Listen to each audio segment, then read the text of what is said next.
ঈদ হবে আর সেমাই থাকবে না তা কখনো হয়? ঈদে সেমাই খুবই জনপ্রিয় একটি খাবার। সেমাই পছন্দ করে না এমন লোক খুবই কমই আছে। আপনি কি জানেন আপনার পছন্দের সেমাই ফ্যাক্টরিতে কীভাবে তৈরি করা হয়? কী কী উপাদান দিয়ে তৈরি করা হয়? কী কী ফ্লেভার মেশানো হয়? আপনি যদি সেমাইয়ের ব্যবসা করতে চান তাহলে কত টাকা মূলধন লাগবে? কী কী সরঞ্জাম এবং কী যোগ্যতা লাগবে এই ব্যবসা করতে? যদি না জেনে থাকেন তো এই ভিডিওটি সম্পূর্ণ আপনার জন্য। তো কোথাও না গিয়ে ভিডিওটি শেষ পর্যন্ত দেখতে থাকুন।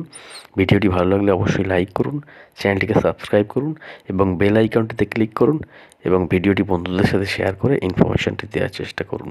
তো চলুন দেখে নেওয়া যাক আপনার পছন্দের সেমাই ফ্যাক্টরিতে কীভাবে তৈরি করা হয়।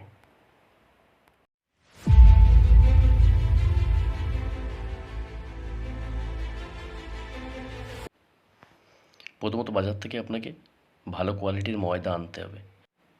তারপর ময়দাগুলোকে একটা ডেক্সির মধ্যে ঢেলে সেটাকে ভালো করে মিক্সিং করতে হবে। মিক্সিং যখন কমপ্লিট হবে তখন সেগুলোকে বেলচে দিয়ে মেশিনের মধ্যে ঢালতে হবে। তারপর মেশিনের ভিতর হাত দিয়ে ময়দাগুলোকে মেশিনের ভিতরে দিয়ে দিতে হবে। মেশিনে যখন ধীরে ধীরে ঘুরতে শুরু করবে তারপর আবার বেলচে কেটে ধীরে ধীরে ময়দাগুলোকে ওর ভিতরে দিয়ে দিতে হবে। তো যখন এই ময়দা দেওয়ার প্রসেস এবং মেশিনটা ঘোরা যখন শুরু হবে ভালো করে, তারপর আমরা মেশিনের অপর প্রান্ত থেকে যে সেমাই সেগুলো পেতে থাকবো। এখানে যে সেমাই সেগুলো বেরোতে শুরু করেছে ধীরে ধীরে। মেশিনের ভেতর থেকে বার হওয়া এই সেমাইগুলোকে দেখতেই কত সুন্দর লাগছে, না জানি খেতে কত সুন্দর লাগবে। যারা সেমাই ভক্ত তাদেরকে আর আশা করি বলতে হবে। তারপরে আবার মেশিনের অপর প্রান্তে যেখানে আমরা ময়দাগুলো দিচ্ছিলাম সেখানে আবার দেখে নিতে হবে যে প্রসেসগুলো ঠিকঠাক চলছে কিনা। তারপর যেখান থেকে সেমাইগুলো বার হচ্ছিল সেই সেমাইগুলোকে ওখান থেকে ধীরে ধীরে কেটে শুকোনোর জন্য নিয়ে যেতে হবে। এই প্রসেসগুলোকে খুবই সাবধান এবং পরিষ্কার পরিচ্ছন্নতা বজায় রেখে করতে হবে।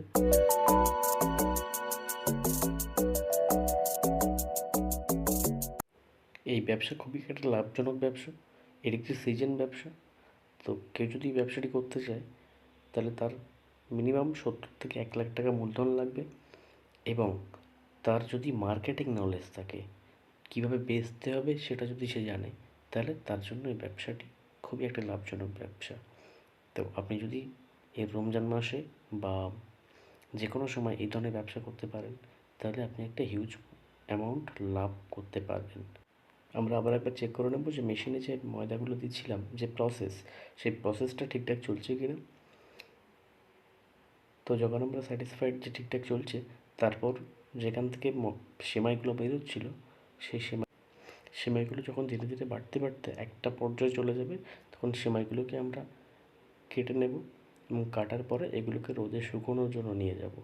তো এই শুকোনোর পরেই প্যাকেট করে বাজারজাত বা বিক্রির জন্য নিয়ে যাওয়া যাবে। তো ভিডিওটি কেমন লাগলো? ভালো লাগলে অবশ্যই লাইক করুন, চ্যানেলটিকে সাবস্ক্রাইব করুন এবং ভিডিওটি বন্ধুদের সাথে শেয়ার করে ইনফরমেশনটি দেওয়ার চেষ্টা করুন। আপনি যদি এই ধরনের ব্যবসা করতে চান এবং এই ধরনের ব্যবসা করতে যদি যে কোনো সহযোগিতা লাগে তাহলে কমেন্ট সেকশনে কমেন্ট করুন। আশা করি আপনাকে সঠিক ইনফরমেশন দেওয়ার চেষ্টা করব যাতে আপনার কাজ করতে সুবিধা হয়।